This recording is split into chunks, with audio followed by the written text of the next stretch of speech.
नागपूरच्या नंदनवन पोलीस ठाण्याअंतर्गत एका 12 वर्षांच्या निष्पाप मुलीवर सामूहिक अत्याचार आणि अपहरणाचा गुन्हा समोर आलाय।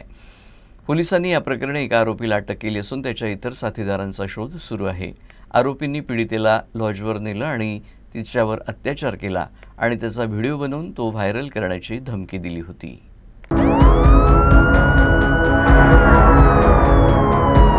23 ऑक्टोबर रोजी पीडिता भाजीपाला खरेदी करण्याकरता बाजारात गेली होती। आरोपी करण रामटेके आणि त्याचा मित्र रोहित यांनी वाटेत तिच्यावर हल्ला करत जीवे मारण्याची धमकी दिली आणि जबरदस्तीने बेडगाव परिसरातील एका लॉजमध्ये नेलं।